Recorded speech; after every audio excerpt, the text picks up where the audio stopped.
Jika dilihat dari prosesnya, baik menggunakan SEO dan SEM, tidak langsung muncul di halaman pertama pencarian. Namun, jika dibandingkan dengan SEO, kecepatan hasil yang diberikan SEM bisa dirasakan lebih cepat. Memahami perbedaan SEO dan SEM akan membantu kamu mengambil keputusan yang lebih baik dalam meningkatkan performa website kamu.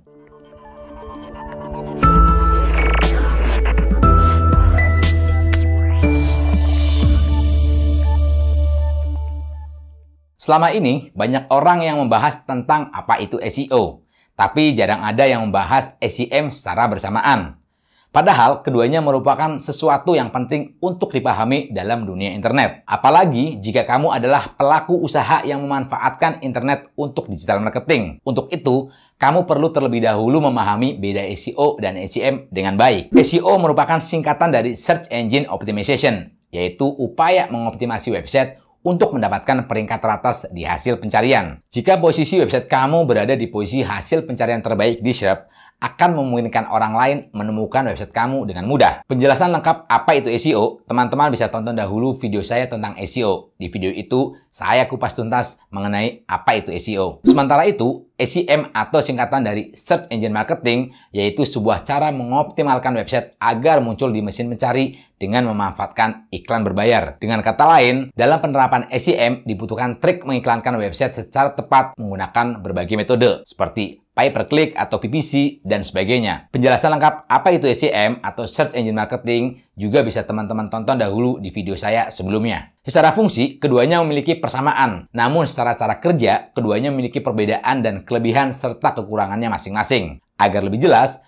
mari bersama-sama memahami beda SEO dan SEM. Pertama, target audience. Di bagian ini, kamu sudah bisa mengetahui beda SEO dan SEM. Dengan SEM, kamu bisa memilih target audience yang diinginkan, mulai dari kategori umur, jenis kelamin, wilayah, dan lainnya, dengan lebih baik dibandingkan dengan SEO. Selain itu, target audience yang digunakan dalam SEM jauh lebih terukur dan bisa dilakukan pada saat awal melakukan setting iklan. Sedangkan dalam penerapan SEO, kamu tidak serta-merta bisa melakukan target audience. Kamu perlu menaikkan konten terlebih dahulu di website, baru bisa menganalisis apakah konten tersebut sesuai dengan target yang ditetapkan. Jika tidak, maka kamu perlu melakukan optimasi berkali-kali lagi. Kedua, kecepatan. Jika dilihat dari prosesnya, baik menggunakan SEO dan SEM, tidak langsung muncul di halaman pertama pencarian. Namun, jika dibandingkan dengan SEO, kecepatan hasil yang diberikan SEM bisa dirasakan lebih cepat. Ketiga, jangka waktu. Berbeda dengan SEM, SEO akan memberikan dampak optimasi yang cukup lama, sedangkan SEM hanya akan bertahan sesuai jangka waktu yang ditentukan. Dengan kata lain,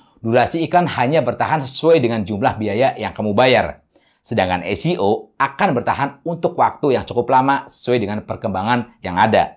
4. Anggaran. Beda SEO dan SEM yang lainnya adalah dalam segi anggaran yang dibutuhkan. SEM yang berupa iklan berbayar tentu membutuhkan anggaran yang sudah ditentukan sesuai dengan jangka waktu yang kamu inginkan. Otomatis, untuk penggunaannya, kamu harus menyiapkan anggaran atau budget untuk iklan, sedangkan SEO tanpa mengeluarkan biaya. Sederhananya, SEO itu gratis dan SEM itu berbayar. Kelima, potensi CTR. Potensi CTR SEO lebih besar dibandingkan dengan SEM. Meski kedua cara digunakan dan hasil SEO dan SEM tampil di halaman pertama pada saat yang bersamaan, kemungkinan orang untuk melakukan klik pada iklan berbayar lebih kecil dibanding hasil optimasi SEO. Ini disebabkan karena orang cenderung kurang tertarik dengan link iklan yang muncul bersamaan di barisan paling atas pencarian. Mereka akan berpikir link yang muncul dengan iklan atau ads itu hanyalah iklan biasa dan belum tentu memiliki konten yang sesuai dengan apa yang diinginkan. Memahami perbedaan SEO dan SEM akan membantu kamu mengambil keputusan yang lebih baik dalam meningkatkan performa website kamu. Nah, setelah tahu apa itu SEO dan SEM, kamu pasti setidaknya sudah punya gambaran mana strategi yang cocok untuk diterapkan. Agar lebih yakin dengan pilihan kamu,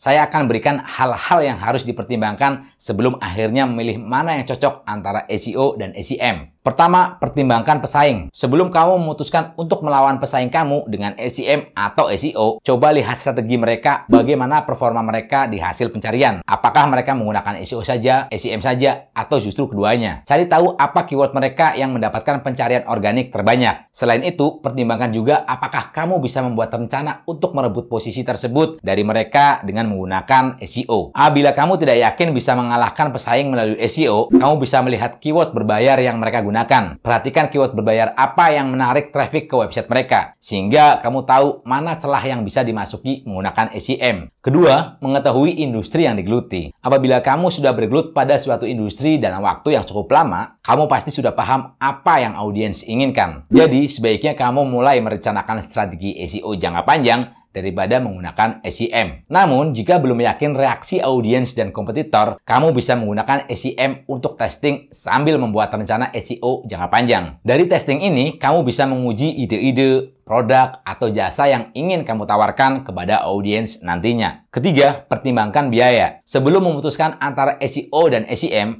sebaiknya kamu melakukan riset mengenai biaya yang perlu kamu keluarkan. Sesuaikan biaya dengan anggaran kamu. Apakah anggaran kamu cukup hanya untuk salah satunya saja, atau anggaran bisa disesuaikan untuk melakukan SEO dan SEM di saat yang sama. Keempat, pertimbangan umur website. Jika kamu baru saja membuat website atau bisnis kamu masih seumur jagung, sebaiknya menggunakan SEO dan SEM di saat yang sama. Karena SEM bisa membantu untuk mendatangkan traffic di awal-awal, sembari kamu mengoptimasi SEO. Nah, kalau nanti website sudah berjalan cukup lama dan optimasi SEO mulai membuahkan hasil, kamu bisa memutuskan ulang mengenai SEO dan SEM ini. Apakah tetap mau menggunakan keduanya atau ingin melepas SEM dan hanya berfokus pada SEO saja? Kelima, kualitas website. Sebelum kamu memilih antara SEO atau SEM, lakukan riset terhadap status website kamu terlebih dahulu. Riset ini bertujuan untuk mengetahui apakah website kamu punya potensi untuk tumbuh menggunakan strategi SEO yang sudah berjalan. Apabila strategi SEO kamu mendapatkan status yang buruk, sebaiknya pertimbangan untuk menggunakan SEM. Kamu bisa memanfaatkan SEM untuk menarik traffic selagi kamu memperbaiki strategi SEO kamu. Setelah menonton video ini, harapan saya kamu sudah bisa mendapatkan gambaran lebih jelas mengenai apa itu SEO dan SEM, serta kelebihan dan kekurangan masing-masing strategi untuk website kamu.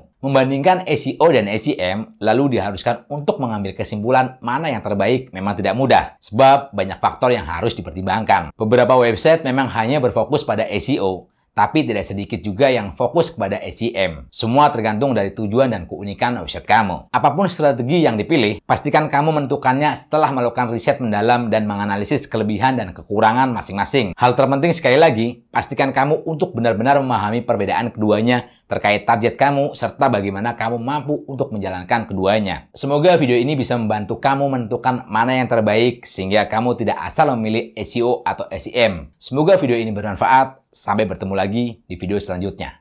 Kalau video ini bermanfaat buat teman-teman, silakan subscribe dan nyalakan loncengnya.